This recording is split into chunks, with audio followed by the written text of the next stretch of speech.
Lalong binaon mga kababayan ni Inday yung kanyang sarili. Bakit niya Mr. Maravillas? Malala mga kababayan yung pinasok na problema ni Inday sa paggamit ng kanyang confidential funds. Ito ngayon mga kababayan yung sabi ng isang constitutional expert. At malamang sa malamang, ma-impeach po si Inday. At pag siya na-impeach mga kababayan, wala na, tapos na yung kanyang political career. Disqualified siya from holding any public office. Yun ang posible mga kababayan na sapitin po ni Inday. So, ibigay ko sa inyo itong mga napakahahalagang kwento ngayon. Ito yung sabi dito sa Philippine Daily Inquirer. Sabi diyan, OBP secret fund spending a violation twice over. Ibig sabihin po, doble yung pagkakasala ni Inday, yung violation niya sa batas. Ginorgor talaga po ni Inday yung kanyang sarili. Igawan niya, Mr. Maravillas. Sino man po yung naggorgor sa kanya? Kung hindi siya man lang, mga kababayan, siya yung pumasok sa ganyang napakaseryosong bagay dahil sa katakawan. Igawan niya, Mr. Maravillas, kukuyugin ka na naman yan ng mga bashers. O di ba mga kababayan, ang punot dulo nito, yung confidential funds, so patong-patong ngayon ang kanyang kinakaharap na problema dahil sa sobrang pagmamahal sa confidential funds. Ito na ngayon yung kanyang kinasadlakan, mga kababayan. Isabi po sa Bible, napakalinaw, pag binayolate mo yung Bible po, yun ang sasapitin mo, the love of money. O diba? The love of money is the root of all evils. Yan po, malinaw, mga kababayan, sa 1 Timothy chapter 6, verse 10. For the love of money is the root of all evil, which while some coveted after, they have erred from the faith and pierced themselves through with many sorrows. Kaya nasadlak si Inday po sa matinding kapighatian. Kung sa Tagalog po, sa Tagalog, sapagkat ang pag-ibig sa salapi ay ugat ng lahat ng kasamaan. Dahil sa paghangad na yumaman, may mga taong nalalayo sa pananampalataya at nasasadlak sa maraming kapighatian. Ngunit ikaw, na lingkod ng Diyos, umiwas ka sa mga bagay na ito. Yun din ang nangyari po kay Pacquiao. Yung spiritual advisor ng mga Duterte, spiritual advisor ni Inday, nasadlak sa kapigatian. Kaya ikaw na lingkod ng Diyos, umiwas ka sa bagay na ito, sa mga bagay na ito. Yan po ang advice ng Bible. Hindi kayo nakinig. Ayan ngayon ang kinasadlakan mga kababayan ni Inday. Sobrang nagmahal po sa confidential funds. Ang pera po, hindi man po evil ang pera kasi neutral siya. Isa lang na bagay, isang gamit. Pwede mong gamitin ang pera sa mabuti, pwede mong gamitin ang pera sa masama. Ang evil po, ang masama, yung sobrang pagmamahal, the love of money. Money is not evil. It is the love of money. Siya po ang ugat ng lahat ng kasamaan. Kaya nakakagawa ng masama po sa sobrang pagmamahal sa pera. Nagets na ninyo? Sa confidential funds. Kaya nag-away-away po. Tinanggalan lang ng confidential funds, naging tambalus-lus na si speaker. Tinatanong lang tungkol sa confidential funds, inaway-away yung Kongreso. O ngayon, mga kababayan, ito ngayon ang sinapit ni Inday. Kaya makinig kayo po sa totoong preaching. Kayong mga nagagalit sa akin, isabi sa Bible po, truth hurts. Di ba? So ito ngayon, mga kababayan, ang sabi dito sa Inquirer. the notice of disallowance by the COA against 73 million pesos out of the 125 million confidential funds spent by Vice President Sara Duterte in 2022 brought out more questions than answers, at it was revealed that a large amount was spent on things that did not involve security, according to a constitutional law expert. Constitutional law expert ang nagsasabi, mga kababayan. Kaya sabi ko sa inyo, lalo na pong inilubog ni Inday yung kanyang sarili, at walang ibang sisisihin dito, mga kababayan, kundi siya man lang po mismo. Siya yung may gawa eh. So sabi po ng constitutional law expert, the Office of the Vice President Secret Fund spending a violation twice over. For lawyer Michael Henry Yusinko, Sara Duterte's spending of the confidential funds constituted a violation twice over. First, because the Office of the Vice President is not mandated to use such funds. And second, because of a COA joint circular that regulates the specific activities in items for which the secret funds could be used. Tapos, mga kababayan, corner si Inday. Kaya sabi po ni ACT Party List Congresswoman Franz Castro, this is an impeachable offense. So malamang ma-impeach po si Inday sa kanyang sariling kagagawan for her love of money. Yan po ang sabi ni Franz Castro, confidential fund misuse, impeachable. Vice President Sara Duterte could be impeached if proven she misused her office confidential funds. Castro said in a statement that Duterte's wasteful use of 125 million in just 11 days, which prompted the Commission on Audit to demand the return of 73 million pesos of disallowed funds from her office, was a possible ground for impeachment. Castro revealed details of the disallowed funds during the House Appropriations Panel hearing on the proposed budget of the Office of the Vice President. Sabi po niya, squandering confidential funds in a time when the government lacked funds for public service and blatant refusal to answer questions on the matter was a basis for impeachment. Sabi po niya, let me just emphasize the absurdity of what the Vice President claims in her accomplishment report. She spent 125 million by holding 132 surveillance activities, where she gave out a total of 99 million pesos in payment and rewards, in cash and in kind, presumably to informers, and spent 26 million for travel expenses and safe houses, all during the last 11 days of 2022, including the Christmas and year-end holidays. This story simply does not hold up. Kaya imposible, di ba, mga kababayan, nagagastosin mo yung 125 million in just 11 days? Paano mo yun ginawa? Kaya uminit yung ulo ni Inday, mga kababayan. Sa pag-init niya ng ulo, lalo niyang inilubog yung kanyang sarili. Ngayon, pag na-impeach siya, ano yung mangyayari sa kanya? Sabi rito, what happens when an official is impeached? The Constitution requires a 2/3 vote of the Senate to convict, and the penalty for an impeached official upon conviction is removal from office. In some cases, the Senate has also disqualified such officials from holding public office in the future. There is no appeal. So malamang pag na-impeach po si Inday, disqualified na siya, hindi na siya pwedeng tumakbong presidente. Yan sinasabi ko sa inyo. Dumilim ng dumilim yung pangarap ni Inday, pati niyang kanyang mga supporters.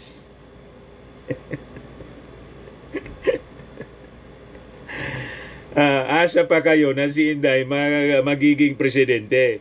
Malabo po. Sa Senado po, ilan na lang yung natitirang kaalyado ni Digong. Iniwanan na siya ng mga kaalyado niya sa Senate. Anandan na lang si Bongo, mga kababayan. Sino pa? Si Bato. si Robin, 3 na lang. Si Tolentino, nag-abandon ship na. At yung mga senador, mga kababayan, you have to understand. Ito mga senador na to, bawat isa sa kanila may ambisyon na magpangulo. Maging vice-presidente at maging pangulo, sa tingin ninyo, pag nakakita sila ng pagkakataon, and it is legal, may legal basis po, na ma-impeach si Inday, hindi i-impeach si Inday para hindi na makatakbo sa 2028 elections at maging kalaban pa nila.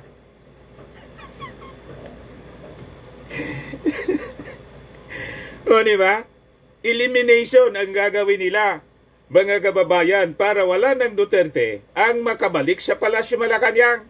Kasi pag-ayaan nila si Inday na maging kandidato pa sa 2028 election, may tsansa si Inday na because of the mga fanatic sa mga Duterte, baka makaupo pa sa palasyo.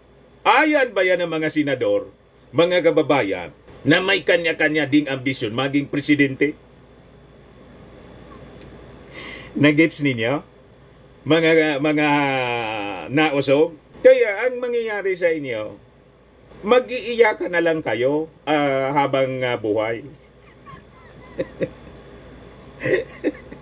Ganyan ang ugali po ng mga politiko, ng mga senador. May kanya-kanyang ambisyon yan. Nakita ninyo nang manalo yung ating Pangulong Bongbong Marcos? Nagsipagtalunan. Naging kaalyado na niya yung lahat ng mga politiko, both in the Congress and in the Senate. Si Chis Escudero, hindi man yan kaalyado ng ating Pangulong Bongbong. Ang ibinoto niyan, si Leni Robredo. Asa pa kayo? So malabo na ang pangarap ni Inday. Tuluyan ang naglaho. Bakit naglaho? Sa sobrang pagnanasa kasi. The love of money, sabi sa Bible. Dahil sa confidential funds na ginastos ng 125 million ginastos in just 11 days. Pagkatapos, pinapaliwanag sa Kongreso, inaway pa yung Congress. Ayan tuloy, lumitaw na yung impeachment. Yung kwento tungkol sa impeachment, mga kababayan, impeachable niya, sabi ni Franz Castro. O ngayon, tingnan natin yung opinion ng COA. O ito po, yung dating former commissioner ng Commission on Audit na interview po, mga kababayan, ni Christian Isguera. Ano sabi? Kung disallowance, seryoso yan, it is already a request of the auditor to refund or restitute the amount involved. Seryoso po yung napasok ni Inday. Baka makaso pa siya ng plunder kasi 73 million yung involved na disallowed na amount. Yung plunder po, 50 million, plunder na.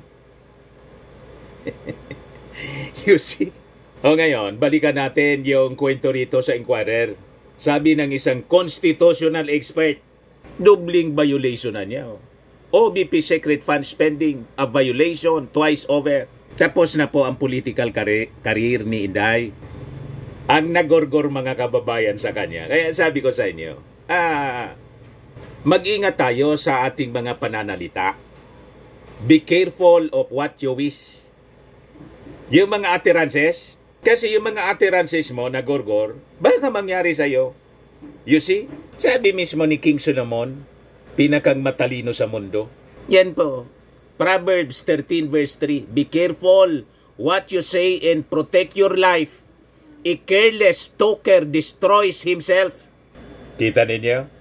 So ang nag-destroy ng kanyang sarili, self-destruct nga eh. Self-destruction yung ginawa ni Inday sa kanyang sarili. Sa kakadaldal niya, nilubog niya yung kanyang sarili. Ibinaon niya mismo yung kanyang sarili sa Congress. Sa kakadaldal niya. O ito na ngayon. And because of her love of money. So ginorgor ni Inday yung kanyang sarili.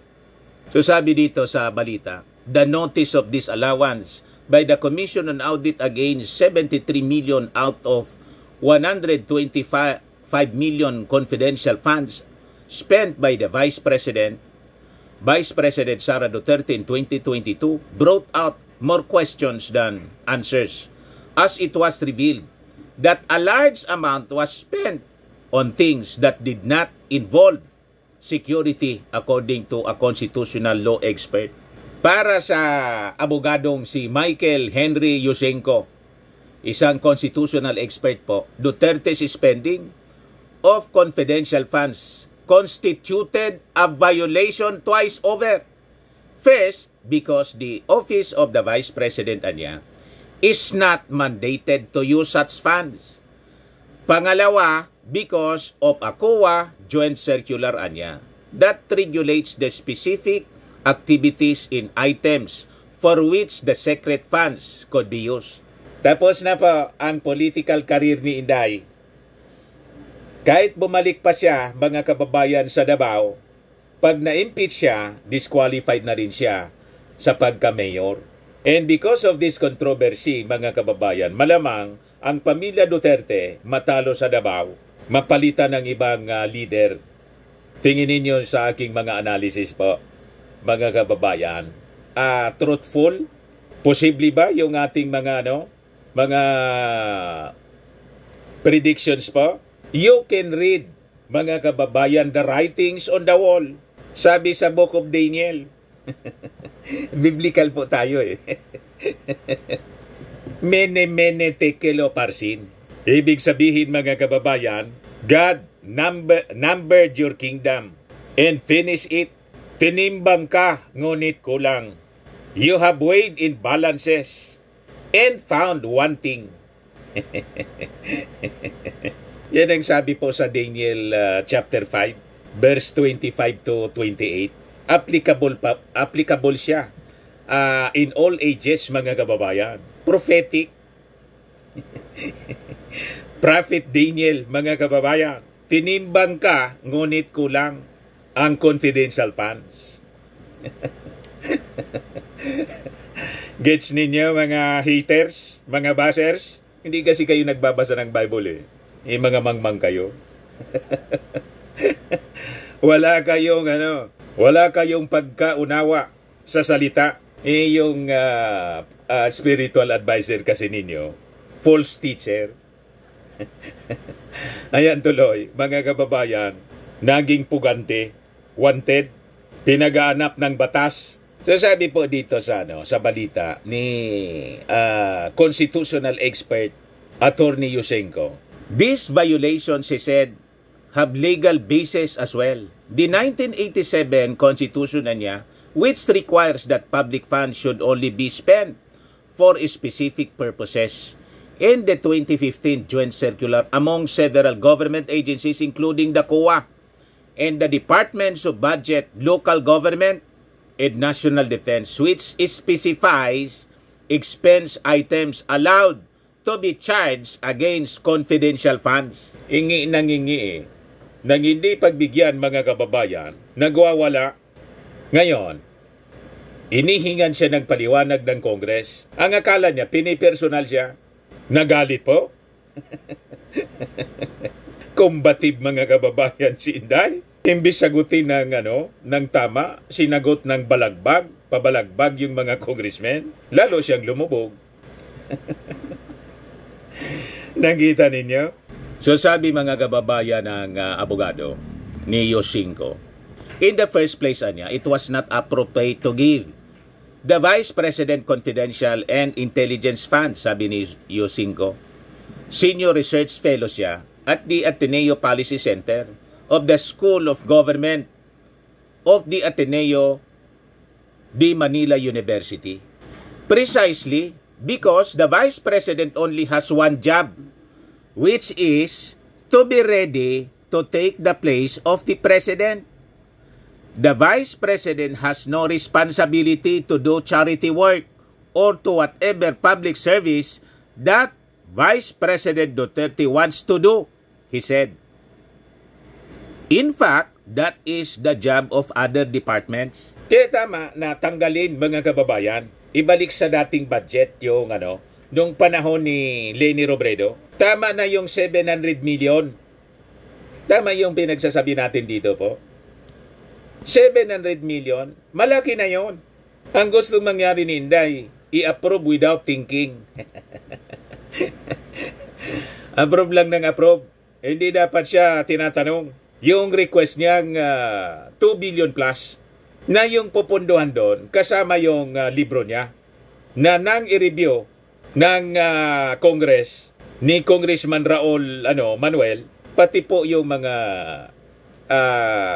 nasulat na salita mali. So imbes po na tumalino yung ating mga kabataan, lalo na magiging bubo.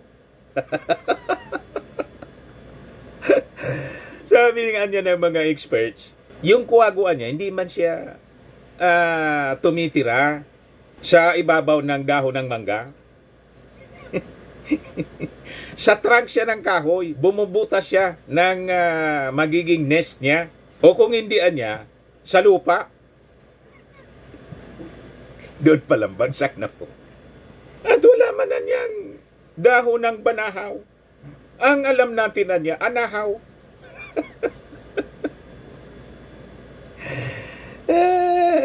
Bagsak. At ito niya, sila uwak. Inian niya sila, sina. Kasama sila uwak. Malian niya yung ginamit. Maling panghalip.